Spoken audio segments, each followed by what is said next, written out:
Hello, long time no see. Yeah, cool. You know what to do? Oh, right, you have that webcam. Nice. I don't think it's working. Nah. Is it not working? Oh, like it's not connected to that thing at all. It's not connected to your laptop, or Like this camera isn't connected to that computer. well, why would it be? Wait, to this, as in, Oh, I'm like, suggesting it's moving okay. it. Yeah, I was Okay. moving it just so that it I could wasn't- see the whiteboard better, like so. All right. Okay. Yeah. Okay. I mean, So what questions do people want solutions for? Okay. Also, do you know where the other team went? And also the exhort one. Did they leave? After finally. Thanks for doing this. I'm going to continue packing up upstairs. Yeah, thanks. See. Which team? All right, have fun. See you. Yeah. I got a problem. Wait, so which one was the Piraris one? Wait, sorry, which one was that? Sorry. Piranha and the exhort. Like, Oh, XO1. Wait, is that K? Yeah, so I think so. Okay. Any other problem people want to hear? Which one's that? L, okay. Anything else?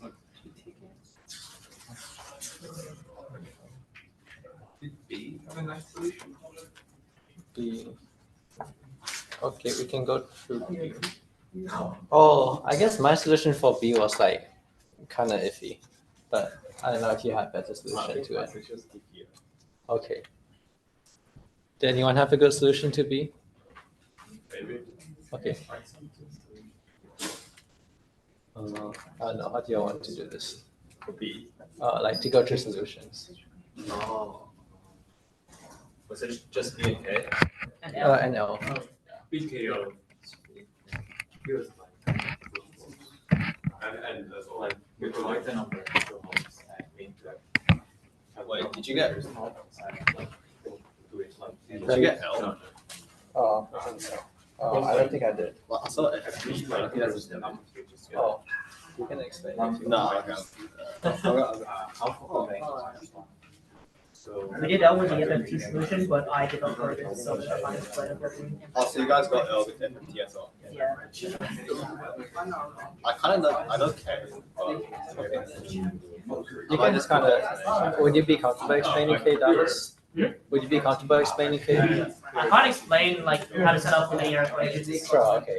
Maybe we can start with B, and then people can explain that. I think it's not the equation for me, but I just, yeah, I think I kind of know. Just explain your solutions, and if anyone has anything interesting to say, they can ask that on. Okay, sure. That one, yeah. I think, but like start with the easier one. Start with B. Yeah. Okay. Yeah. Do you want to explain your? So, what's for me?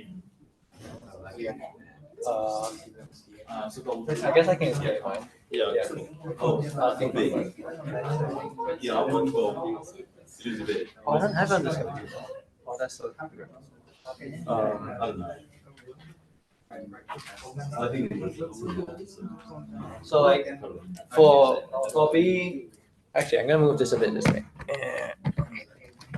Like roughly what I did for B is like you get a big number and you're trying to like remove a biggest palindrome for that number. So if you have like a 1, yeah, that's bad.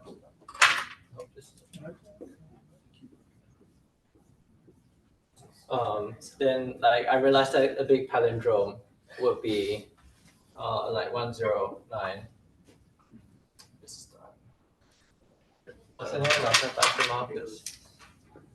Oh, this works. Like this is a big palindrome that you can subtract from this number. And so once you subtract that, you're gonna get a smaller number. And if you make sure that the first digit always matches, that means that every time you're subtracting a number, the number of digits decreases by 1. So this is going to get us a solution with about like 18 numbers because that's about 18 digits in the largest number. So that's not good enough. So my next thought is to get a number that roughly removes like the first 2 digits. So that would be matching like 1, 1, and the rest of it not matching.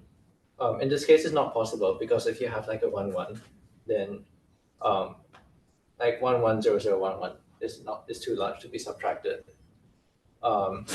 So the solution I went with is to go with starting with like any possible 2-digit number, and then a bunch of 9s, and then reversed of like the 2-digit number. So I would iterate through these from like the largest possible. So it would be like, how would it go? I guess I start with like 9, 9, and then like a bunch of 9s. And then like the 9, 9 reversed. And then the next thing I try is like 9, 8 with a bunch of these, and then 9, 8 reversed, which is 8, 9. And doing this, you roughly remove 2 digits of the number for every number you subtract from it. I don't have like a rigorous way to explain why this works, which is why I think it's a bit dodgy. Like it just happens to work fast enough. Well, like you could like divide the number into halves, like cut it in the middle, and Okay. like and making the positron like this way might be bigger than the next one, original one. Like if it's bigger than this one, like you can just subtract 1 from the previous and make the palindrome again, and this way like you will remove at least like half, but 100 the digits of this number in every operation. So Yeah, that kind of makes sense. The only thing that, yeah, we have the same solution, and the only thing that breaks is if it's like 1, 0, 0 for the whole half. Yeah. But Yeah. then you just have to fill with 9. 9, 9, That's like, yeah. Interesting. It's about 10. Yeah, it's like a strange case to detect, and like my way I just like look through a bunch of numbers and like trial subtraction, which how did you implement yours? Because like flipping a number is kind of hard. I did in Python, so I just like manipulated strings and then converted it to an integer.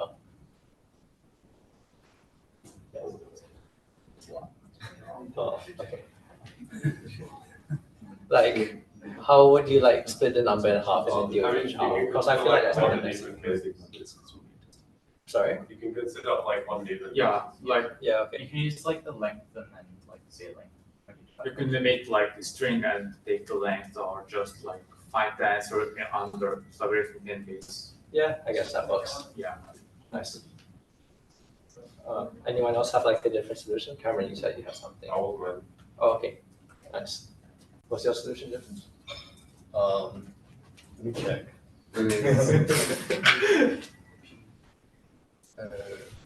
Okay, I think it was really cursed, but well, I don't even know why this works, but so like if you have a number like 1, 2, 3, 1, 1, 1, what I do is let's do 4, 5, 6.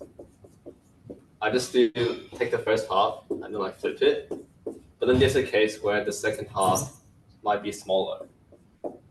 In that case, I subtract 1 from the last digit of the first half, and then I flip this instead. But then something happens, something goes wrong if I go like 1, 0, 0, 0, 0, 0, because then I get like 1, 0, 0, and then like, okay, so something goes wrong if the first number is 0. So what I do is every time the first number is 0, I just subtract 9, 9, 9, 9, 9, and then in the end it just works out. I also use the power of 10. So like if you do 10 to the power of whatever, so that it takes 1 of that number, then that works even if the digit is 0. Oh, okay, yeah, That's what we yeah, that's fine. Yeah, okay, so I have no idea how to prove that works in under 10 moves, but yeah, it just works.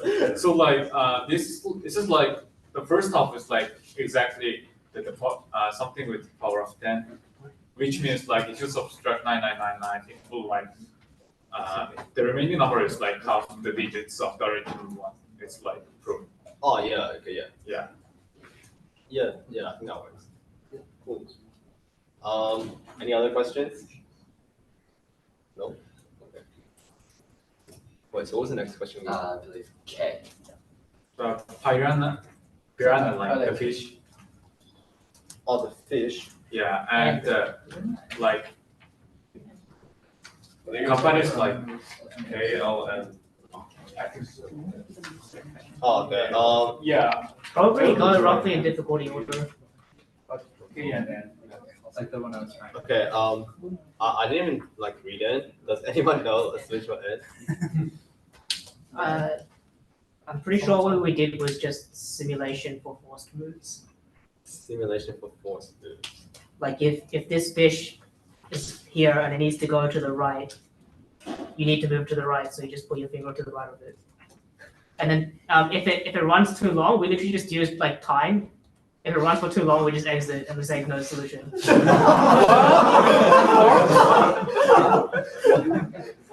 like did that get accepted? Yeah. we didn't know how many moves would take too long, so we just used the actual time function. Well, like I it just is like running making the test case for this one is like even more harder. So maybe like Oh. Any other solutions for it? Because like the relative order of the fishes all stay the same, right? So you know exactly where which one needs to be. So you need to move it to the right. You just do it. wow. Like I guess the issue is if you can't move it to the right, you need to move like something on that side further out so you have more room to move it. Like we handled that, I guess. But other than that, it's basically just a simulation. Because the total number of moves you make is ON squared. So it's like 2n squared or something at most, which is fine. So you just simulate the moves. Well, you have to simulate them fast enough, but yeah, you just simulate it. Wow. Okay, that's kind of crazy. Okay, cool. Wait, so what are the other problems? K and L? And L, I guess. L. Did anyone have a solution for L?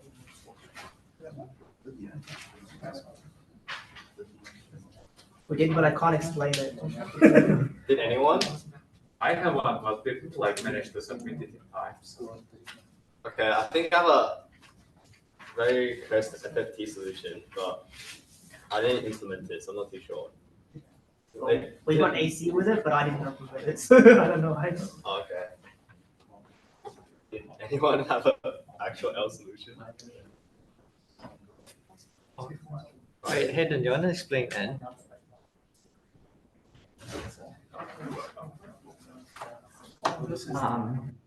I can try.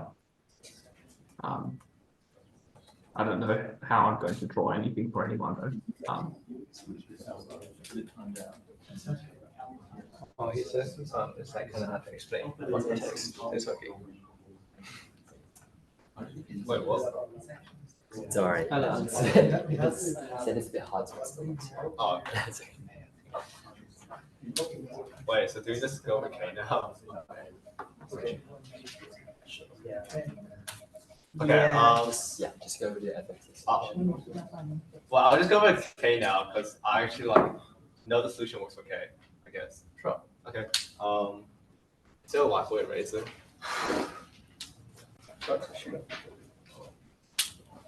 You can use the hand sign to with the tissue, and it should work.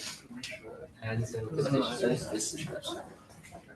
Oh, we don't have a tissue.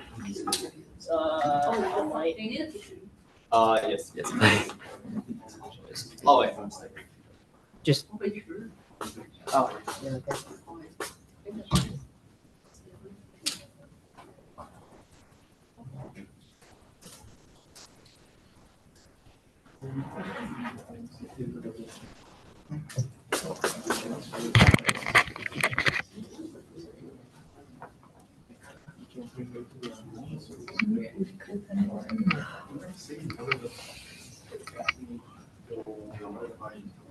yes, I recognize.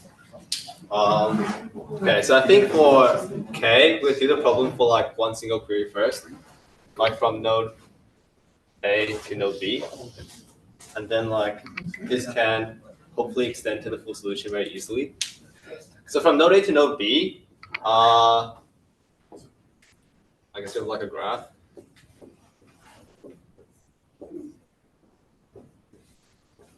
what we do is we just first just run like a simple DFS from A, and we keep track of all the XOR distances from A. So we keep track of a dist array, and this represents the XOR distance from node A.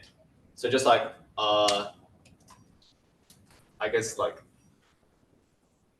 yeah, okay. So that's the first part. Oh, you can use By the way, like does like the person from, let's say like we are going from A to B, right? Yeah. And what if like there is a path in which like we go from A to B and B to C and C to D and D to B again, and which will make it like the distance shorter? Yeah, that can happen. Okay. Yeah, okay. So I think that's the main observation. Yeah. So like cycles are really important, I guess. Because like what you can do is something like, since it's XOR, right? It kind of reverses out if you go over the path a second time. So if you just find a cycle, let's say like here, like it's not even on the path remotely.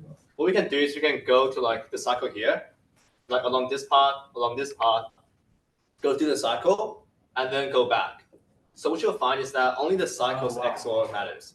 Along the path, it doesn't matter at all. So I guess that gives us like intuition and motivation to just find all the XOR of all the cycles. So that's relatively easy, DFS. So I guess, DFS, let's say we go here, we visit this node, and if you visit a node which we've already seen before, we know we found a cycle. So once we do that, we know we found a cycle. And I think the first step is just to have another array called cycle. And in this array, we store all the XOR distances of all the cycles. But obviously, there might be a lot of cycles, so we kind of need to optimize this part. So I guess the main algorithm right now is we just find a path from any path from A to B. So I guess this is just represented in dist B. And then after this, we can apply as many XOR operations as we want with any cycles. Does that kind of make sense? Yeah, so I guess like if the current path we chose from A to B is like here, like this, and if like, let's say the most optimal path was like this path, like here, what you'll find is that this whole thing would actually make a cycle. So what we can do is just take our original path from A to B and XOR it with the whole cycle to get the most optimal path. So yeah, so I guess the current solution right now is just to get any path from A to B, and then we just XOR it with stuff in the cycle until we get a minimum. So yeah, so I guess now the hard part is, cycles, there might be a lot of different cycles. So we kind of need to, I guess, cut down on the number of cycles we have in this array. So like the way I did it, like I'm not too sure if this is the best way, but let's say we have like a binary representation of a number, like this. So if I guess, let's say like stuffing on a cycle right now.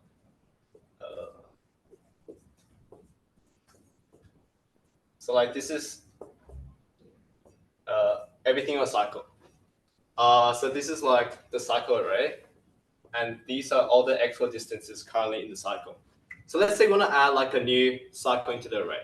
Let's say it's like 0, 0, 1, 1, 1, 1. What you'll find is like this cycle's distance is actually just the same as this cycle and this cycle's. Wait, sorry, no.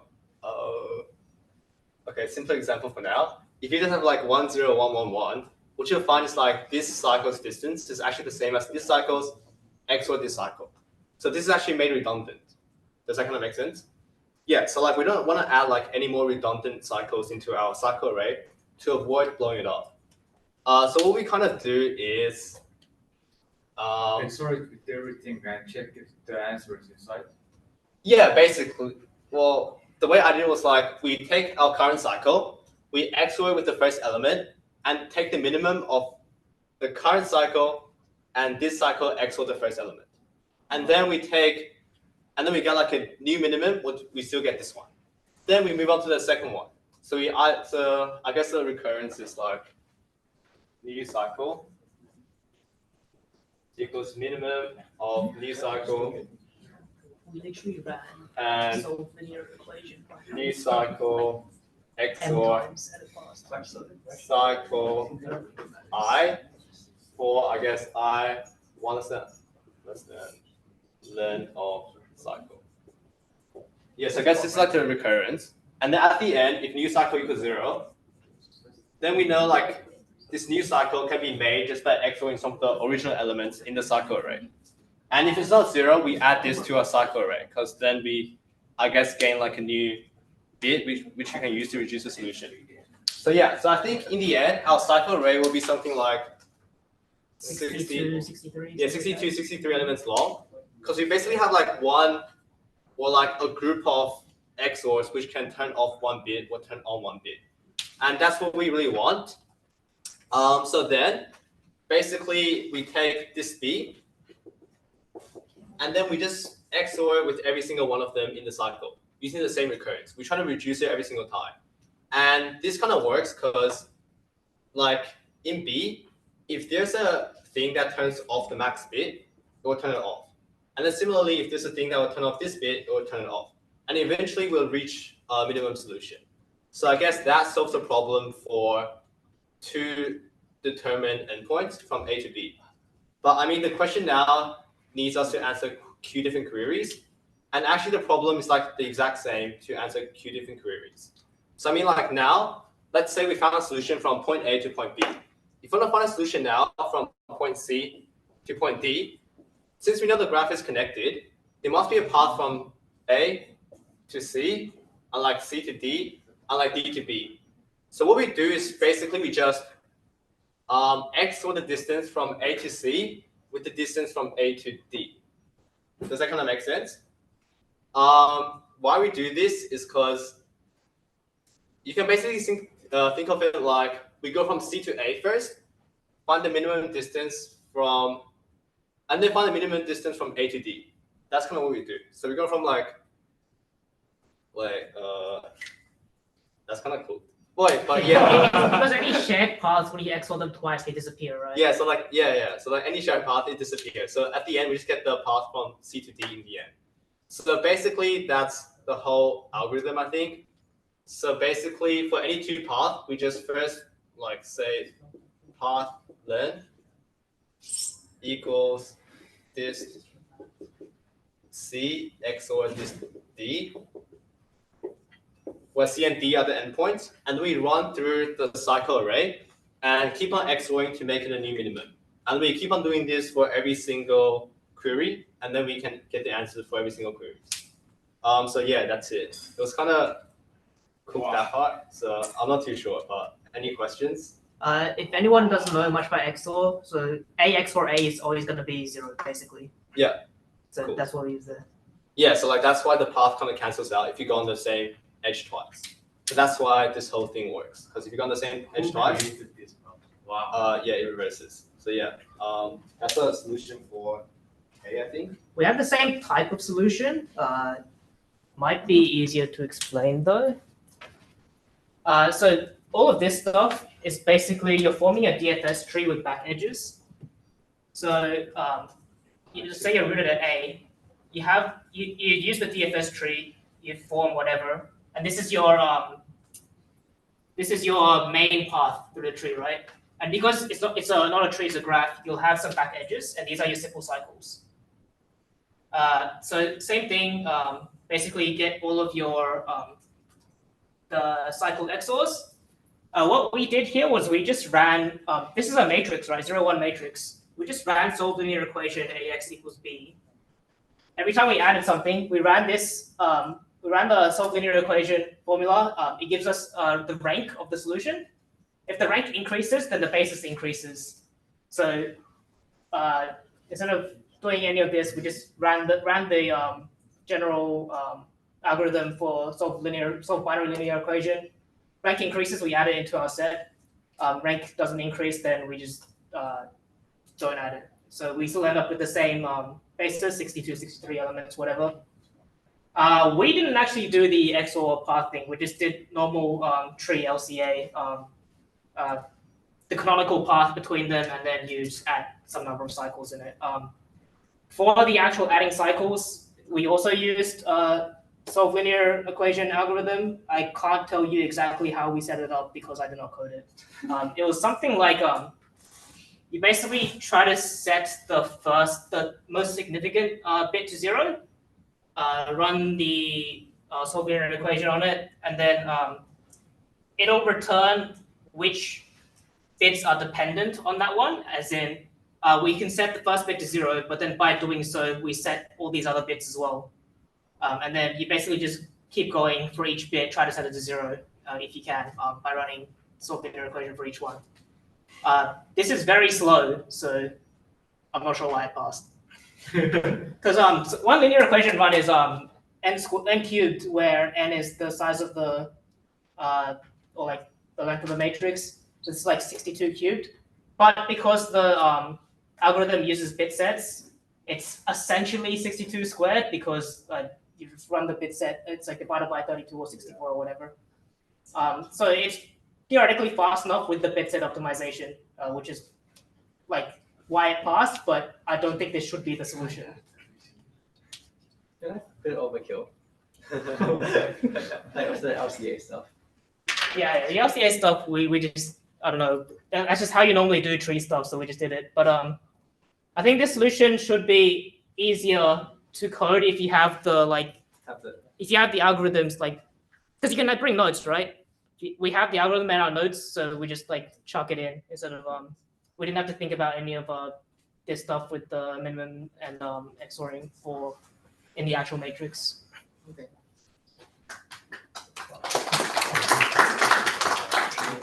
Oh, is the graph connected? Because if it's not, Yes, it is always connected. Yes. Okay. We'll see if people have questions.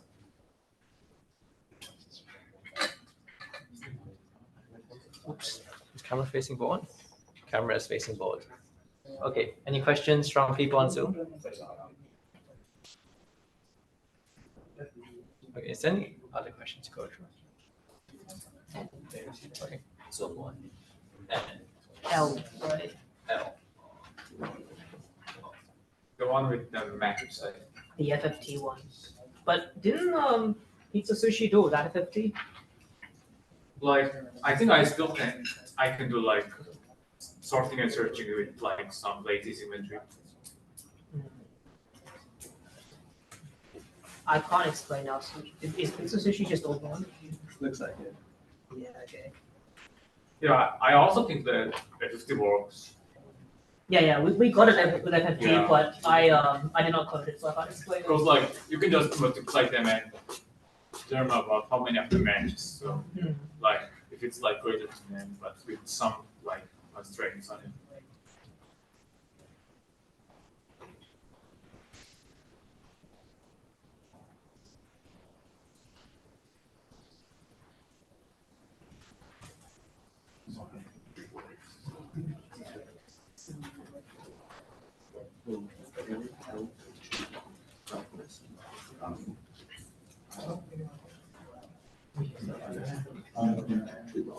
Can we request questions? Oh yeah. Yeah. Can we request I? Is that the inversion rate? Yeah. This one. This the array source. Okay. Or is it the I think- short one? Yeah. So the first step you have to make is the first quarter of the array sorted, which is the position of those elements and the Okay, first well- quarter. You want to write one? All good. Not sure. No. The problem I had most trouble solving was this. Relatable. Yeah, I couldn't just find the corner cases.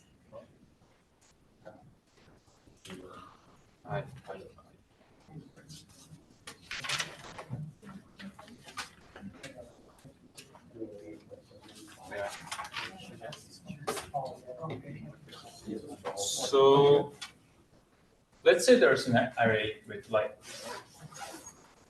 4k bit length. And first step is you have to make this part sorted, and next is make this part sorted. So on your first step, you take all these indices, also the numbers indices of the numbers that should be in here, which is like 1/4 times 2, which is 1/2. And after doing this operation, this part will become sorted in the like correct order. And the next step is like same but second part, which will make this like first half sorted. And the last step is just to put the last half elements, which will make the whole array sorted.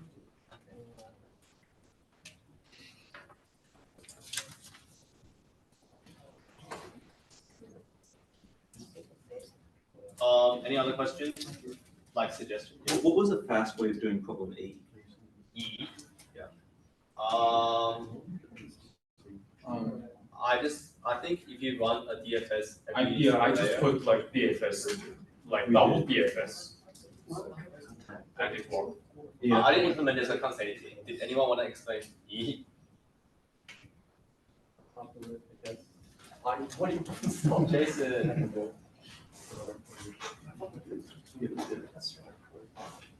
Wait, what did you guys do? Well, yeah, so we went, okay, actually explain, do you mind explaining? It might be exactly the same as what you guys did. No, we'll be tired. By the way, like, do you know the time complexity of L? Of L? Yeah, No. Wait, like, because like it was 20 seconds, right? yeah, I think like if you do 200,000 squared, you can squeeze it if you get it like a 1 order magnitude. But Like, can you check my solution? Like, because mine is like L log n. I can't. Yeah, only Ravine has access. You can post it somewhere. Like, I didn't like manage to submit it in time, so You can Oh, post it like somewhere. Ravine. Yeah, post it on the CPMSoc yeah, Discord. It was L log n. yeah. I didn't tell E. L what? Did it tell E? No, he didn't submit it. He didn't submit it in time. Oh. Okay, so basically what we want to do is we want to count the number of like local maxima almost Yeah. in our like terrain map sort of deal, right? Yeah. So I think our approach was just we as we're like scanning in our values, we just keep prior queue of just like heights, right? And then we go through the prior queue. So let's consider like the highest point on the entire map, let's say it's here, right? Sure. We then like flood fill outwards in like up, down, left, right. You're only allowed to take things that are lower than you, right? Because you can't ever go up. So if you see something that's lower than you, we just like mark it as seen or set its height to 0 or something. And then we progress through our prior queue, skipping things that are already being seen, and then just like every time we have to flood fill from a new height, we just increase our count by 1. And I think that should just work. That was very similar to, we found the local maxima for each of the buildings that we went through, but we timed out. Okay, that's interesting. Maybe your constant level is like way too high. Maybe. You did a scenario rating, right? So like you're never looking at any cell more than once. So yeah, well, okay. We did look at cells more than once, but it shouldn't have been too inefficient. What we did is we scanned all the data into a 2D array. Then we went through each point and spread out, found if, and then set all the sort of values that is spread out to a certain value. And then just went through and added that to like a scene Boolean array, a checked array, and then went through until there was something that wasn't checked. But the thing we considered was that if there was a tower that was taller, then the rest of the tower that almost engulfed a tower that we've already checked. So we did go through and check all the nodes again if it was lower. You know what I mean? Oh, that happened a lot of times. What's that? Could that happen a lot of times? I don't think it would happen too often. I think another thing is that we there were a couple of optimizations we could have made. Like just I'm not sure if we ended up keeping the optimization that just stop the search once it reached a 0. But if there were some inputs that involve lots of zeros, that could have been quite slow. Okay. I guess this is like business one is easier to reason about that you only see something once. Yeah. But yours probably that works. Yeah, probably just input details. It sounds like you guys had the right idea.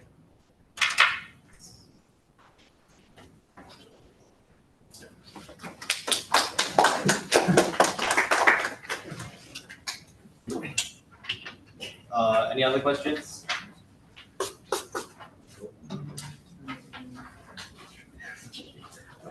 No. We should have figured out. Is that it? Oh, we're gonna go through N? Oh, we did N. Just an weird question about H. What was that? Yeah, H was weird. Like we just us work. What was that? Why? Like we just printed out the last solution, like the last input. It worked. Oh. What was that? What were you meant to do? Proof by situation. I didn't read this one yet. Okay. Did anyone else have a H? Like our H worked.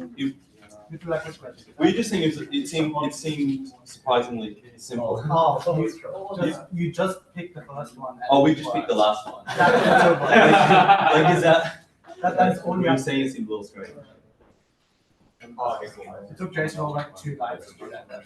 So the problems don't increase in difficulty as you go through it, necessarily. Yeah, it's like It's just random. yeah. No, it doesn't even have to be random. It just has to be something. No, I know. I was talking about the difficulty of the problems as you go through. It's random. I think it's necessarily increasing it. It's not. Yes, it's not. It's just varying. Cool. L. So are we L? What's our request? I think We had a solution for that. what up here?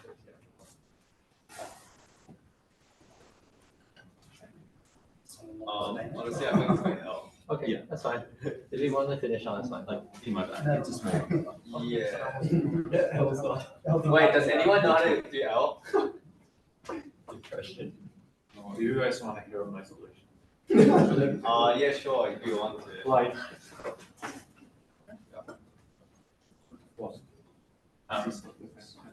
you guys can say like it's wrong if I make something very wrong.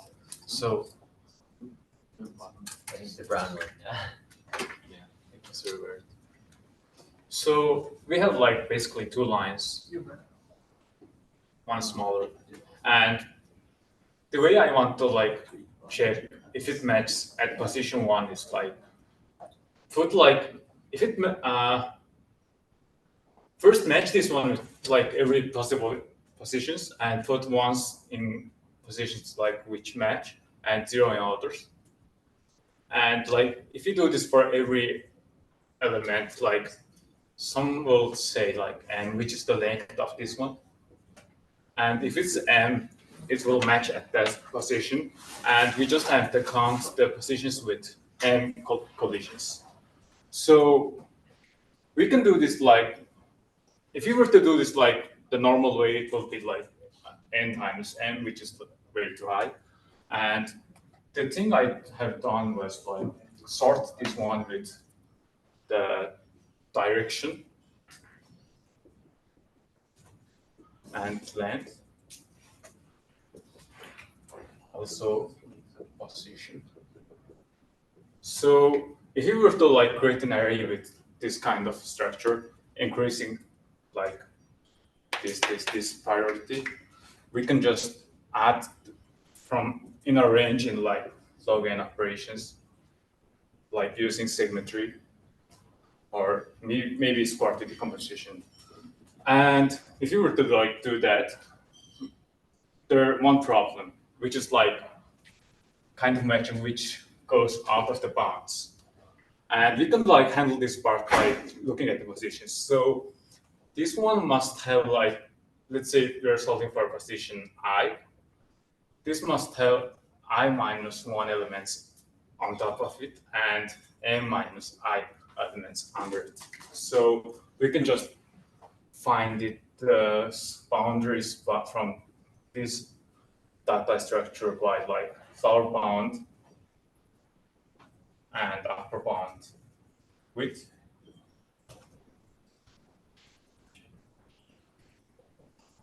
With the position from starting from I minus 1 and n minus n plus 1. So you just have to add like positional and error, like R, which satisfy these two, which can be found using binary search. So finding the position is like log n, and adding in a range is like log n also. And after like finding the sorted version, we can just make the original array like O(n). So that all is O and log n. Like, is there any problem with the solution? Like, the only thing I have to handle is like the question marks, which will be like okay. Question marks will be like in position like together somewhere. So like we can just add it like separately. So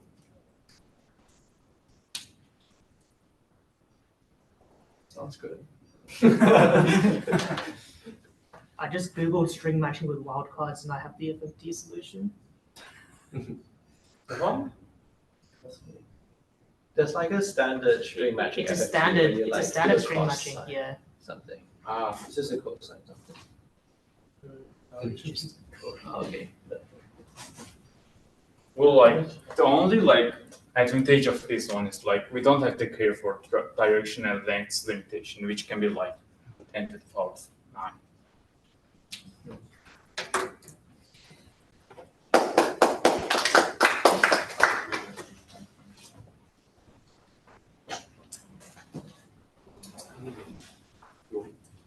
Yeah. Okay, that makes sense. Lucky I'm not doing FFT on my team.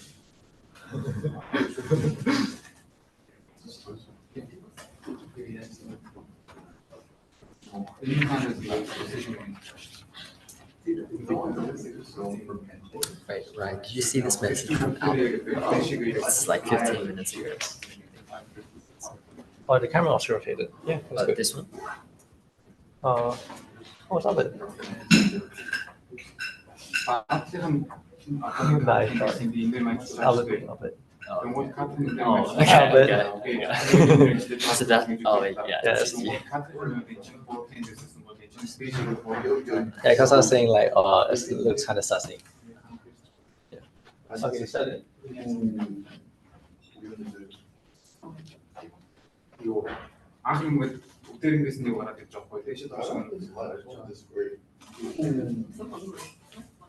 Wait, what's the FFT solution? String matching. I mean, you literally just Google string matching with wildcards. Alrighty. Do you want to say hi to Albert? Albert? Yeah. Isn't Albert here? What? Hello? It's just this wildcard section. If you want to have a read. I'll just send it as email. Oh, Wait, how are you using FFT? Whoa. Basically, you want to get the differences between you assign each like letter of value, right? You want to get the differences between p value. Yeah, you want the difference to be 0. What the wild card is a 0. What the wild card, you give it a 0 value, Yeah. then you multiply everything by the value of 0, right? Yeah, I get that part, but I don't get how FFT can calculate that. How do you apply that? FFT with this polynomial. Yeah, I mean, But is that the Good thing in my pocket. yeah, polynomials, right? But then like he's shifted by I, and the I changes. Yeah, it's yeah, that is just time to location, is it not? It's just 2D string matching basically. You shift I every time you shift the pattern by one, right? That's just a different index in your polynomial multiplication. It's just a different index of your result, right? Oh, It just shifts the index of your result by one. I don't know if it's by one. It should be by one. It's slightly awkward because, in terms of the budget we have, like the budget our, like the main organization gives for the main trip, it's only suitable for us to select around 10 people. And that 10 people has to include like a mix of like, obviously the organizers who are a subset of the internal team, but we also need to take external team members as well. I mean, I'll just send it somewhere to CPMSoc. I guess it is a competitive to that extent. But also like we do have a second one, so like that's. Should there be like a SPAR So I discussion think, channel? given that I'm not involved with the time, Sure. I might go to one of those trips and choose which one to go to. Yeah, I mean, I don't know, it'll definitely be like a good time, to see which one suits me, suits my family. Is there a? I'm guessing it is. Yeah, alright.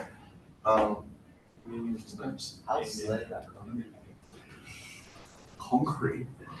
Am I doing concrete? No, that's a different course, man. I'm doing steels and water resources. Soils. Oh, what a doomed course that was. Okay, I will. There are a lot of SPAR sources says you you can can do program depending on if Yeah. it's consolidated or not. For example, we're looking at its stress, New profile photo. strain.